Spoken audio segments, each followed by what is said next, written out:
Hi everyone, David Aragona here for the August 13th edition of Horses to Watch. And usually on this show, I would take a look back at the prior week of replays at Saratoga, trying to find those horses that encountered adversity or prevented from achieving their optimal results due to the trips that they got. Unfortunately, this prior week at Saratoga was really affected by the remnants of Tropical Storm Debbie. There was a cancellation, not a whole lot of turf racing, and I did not do a Horses to Watch show the prior week. So I'm actually going to look back 2 weeks to the July 31st through August 4th week that I was not able to cover on this show last week when I wasn't able to get in a recording session for Horses to Watch. So we're going to look all the way back to August 1st. It was a Thursday card, and there are a few races from that first week in August that I think are worth highlighting, actually more than I could even cover on the show. Some track biases that were apparent on the racetrack that I do want to cover. So let's begin with the race that featured the strongest track bias of the meet that we've seen so far.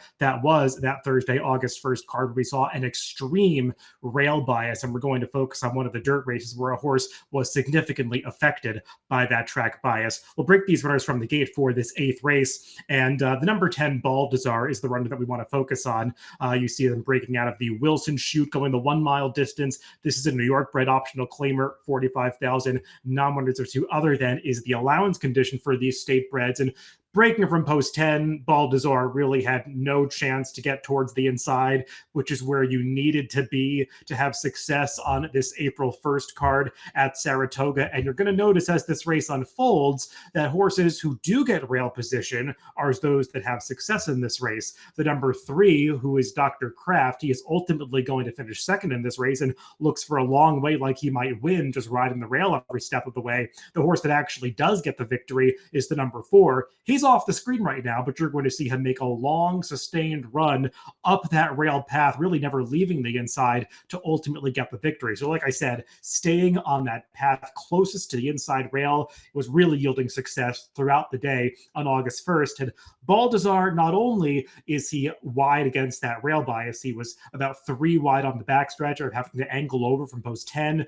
but the runner inside of him, Ciccio Bello, who was the favorite in this race, for whatever reason, I guess his jockey wasn't aware of the rail bias. Even though he had rail position, he's trying to float Baldassar wider coming off the far turn to try to, I guess, impede that runner a little bit. But in doing so, takes them both off the inside, allows the number 3, Dr. Kraft, to sneak right on through up that rail. But he's not even close enough to the rail as they come onto the finish line, because the horse that I mentioned earlier, Jackson Heights, the number 4, will come on through to get the victory at the end. I'm talking about multiple runners in this race because I think there was a whole lot going on with bias and race flow affecting the outcome of this allowance race. And Baldassar really was in the worst position throughout the race, being forward, chasing a pace that ultimately collapsed, and also being against that rail bias every step of the way. This is just one race from that August 1st card, but if I were you, I would go back and watch a lot of races on the dirt from August 1st because you can find plenty of horses that got wide trips against that significant extreme rail bias. Actually, one of them has already run back. If you were paying attention to Saratoga this past weekend, Charging Arrow got a wide trip in the first race on August 1st, came back and won this past weekend and paid $15 to win. So definitely worth paying attention to those track biases at Saratoga. Let's now take a look at a race from the Friday, August 2nd card. This is the 10th race of the day. It is a New York bred maiden special weight going 6 furlongs for the fillies and mares. Let's break these runners from the gate. We're going to focus on the number 4, My Magic Wand, who was a first-time starter in this race. And you're going to see she's going to break slowly, kind of squeezed back right after the start, and that puts her behind the 8 ball right from the beginning of this race. But check out what happens here. Her rider, Jose Lezcano, motivates her just slightly to try to get her to regain some of that lost position, and she's going to just run off on him. You can see she's darting through inside of runners, trying to run up on horses' heels, and Jose has to take a strong hold of her to prevent her from basically running past all of the horses in front of her at a point in the race when you don't want to be using up all of your energy before the half-mile pull, and to sort of prevent her from running into a difficult position down towards the inside, he's forced to angle her 3 to 4 wide around those horses in front of her coming around the far turn. Now, this was the day following that extreme extreme rail bias on August 1st, but there was still a rail bias in evidence on August 2nd,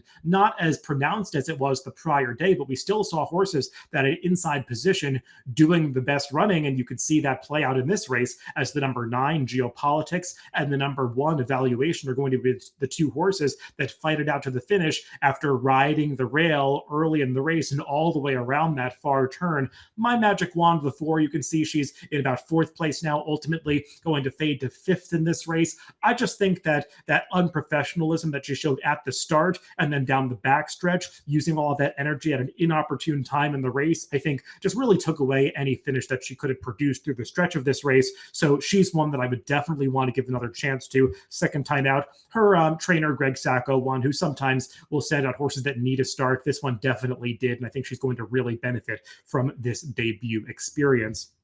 Let's now move on to Sunday's card, August 4th, the Sunday from a couple weeks ago.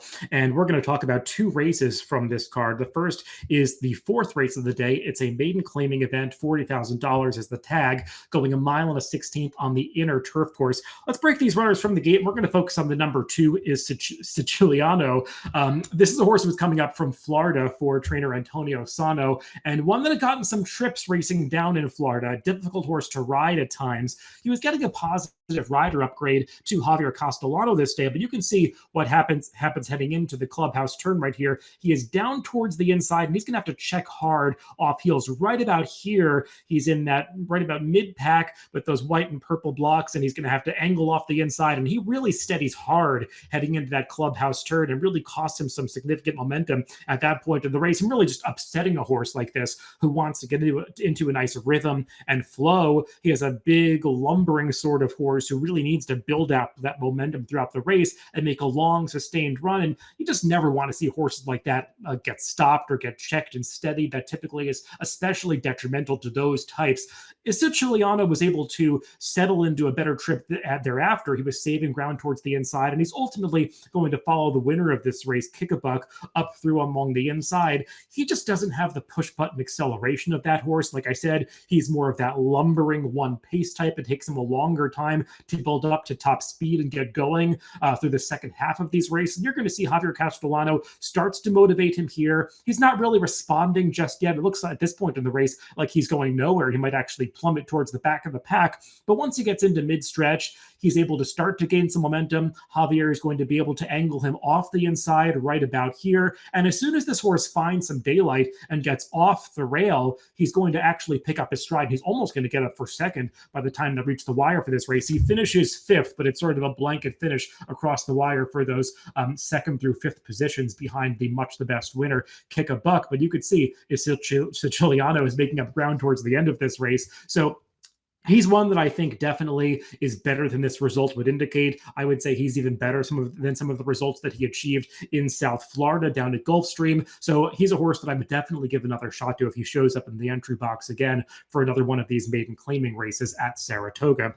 Let's finish things up with one more replay from that Sunday, August 4th card at Saratoga. The 8th race of the day was an optional claiming 62,500 going 6 furlongs. Non-winners of 2 other than is the allowance condition for this race. And we're going to focus on the number 5, Cape Trafalgar, as we break these horses from the starting gate. And Cape Trafalgar in those purple and tan Peachtree silks right in the middle, he's going to break with the field, but just lacks the natural speed to get forward in this race. And I think one of the big concerns going into this race, if you were handicapping it, was that Cape Trafalgar might just find the 6 furlong distance to be a little bit too short for him because he had done his best running going 7 furlongs out to a mile, primarily racing in Florida. And the quick pace of this race was just a little bit too much for him to handle because he gets outrun through the opening quarter mile of this race. And he's able to get into a better rhythm here, racing between and behind horses towards the back of the pack, coming around the far turn. But that's also a difficult spot to be in on the dirt because you can't really go forward. There are horses just in a line in front of you. You can't angle out because you've got a horse to your outside. The runner to his inside drops away a little bit, starts to fade. So